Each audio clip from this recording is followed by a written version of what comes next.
अस्सलाम वालेकुम दोस्तों। अब कहानी में एक बड़ा ट्विस्ट आता है। हमें अस्पताल का वो मंजर दिखाया जाता है जहां अब्दुल्ला मुस्तफ़ा के पास आता है। अब्दुल्ला अपने किए पर पशेमान है और मुस्तफ़ा से कहता है, मुस्तफ़ा हमें कुछ ज़रूरी बात करनी है। आओ बेटो, देखो जो कुछ भी हुआ है इसके लिए मैं माजरत ख्वाह हूँ। मैं कभी नहीं चाहता था कि मेरे बच्चे उदास हो या मेरी वजह से इन्हें कोई दुख पहुँचे। मैंने भी अपनी माँ को खो दिया है। मैं जानता हूँ कि ये गम इंसान को कैसे तोड़ देता है, लेकिन ये बात सिर्फ माजरत तक नहीं थी। अब्दुल्ला हिचकिचाते हुए कहता है कि घर जाने से पहले एक बात है जो मैं तुम्हारे लिए जानना बहुत ज़रूरी है। मैंने ईशल से शादी कर ली है। ये सुना था कि मुस्तफ़ा के पैरों तले ज़मीन निकल गई। सदमे, गुस्से और बेबसी की मिली जुली कैफियत में वो अपने बाप को देखकर तंजिया मुस्कुराहट के साथ कहता है, आपने क्या किया? ईशल से शादी कर ली? बहुत बहुत मुबारक हो बाबा। डॉक्टर चाहते हैं कि मैं एक रात और यहाँ रुकूं। हाँ बिल्कुल ठीक, मुझे इस रात यहाँ रुककर इन सब बातों को हज़म करना होगा ना, है ना बाबा? जय बाबा, मैं कल खुद ही इस खुशी व खरम और पुरसुकून घर में लौट आऊँगा। नायला कहती है, आओ मुस्तफ़ा, तुम जल्दी आ गए अपने घर, खुश आमदीद।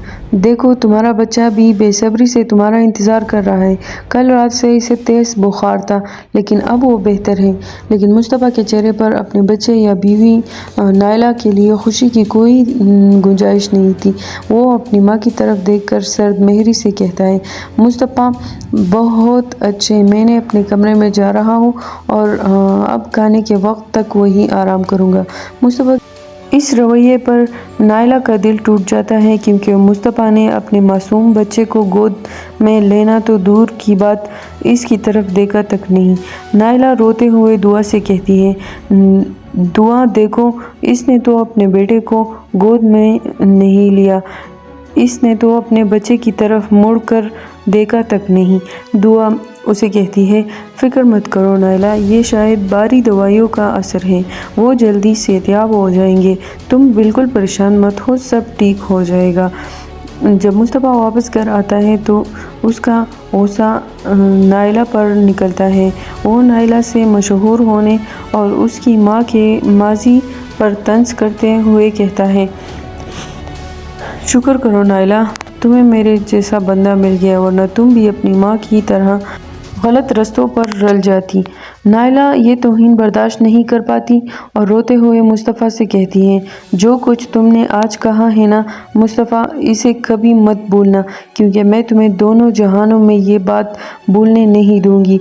घर में चीख व पुकार सुनकर अब्दुल्ला वहाँ पहुँच जाता है और मुस्तफ़ा को गुस्से की हालत में चुप कराने की कोशिश करता है। अब्दुल्ला मुस्तफ़ा से कहता है, मुस्तफ़ा तुम घर के अंदर इस तरह क्यों चीख रहे हो? क्या नायला तुम्हारी दुश्मन है?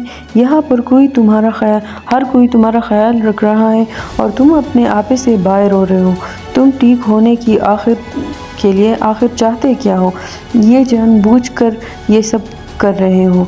अब मुस्तफ़ा के सब्र का पैमाना लबरेज हो जाता है और वो अपने बाप के मुंह पर वो सच बोल देता है जो घर को हिला देता है।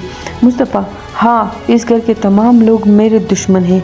बाबा, आप असल में खुद क्या चाहते हैं? क्या वो सब कुछ नहीं हुआ जो आप चाहते हैं? मेरी सगी माँ मर गई है और वो दूसरी औरत अब ऊपर आपके साथ मेरी माँ के कमरे में ऐशो आराम कर रही हैं। आप मुझसे क्या चाहते हैं? मेरे लिए ये सब ख़त्म हो चुका है। अब मुझसे किसी जवाब की उम्मीद मत रखिएगा। अब्दुल्ला गुस्से में वहाँ से पलटता है, लेकिन जैसे ही वो मुड़ता है मुस्तफ़ा उसे एक खूनरेज़ आवाज़ में कहता है, मेरे माँ के कातिल हो तुम। अगर आपको हमारी वीडियो पसंद आई है तो इसे लाइक ज़रूर करें, अपने दोस्तों के साथ शेयर करें और कमेंट्स में अपनी कीमती राय का इजहार करें।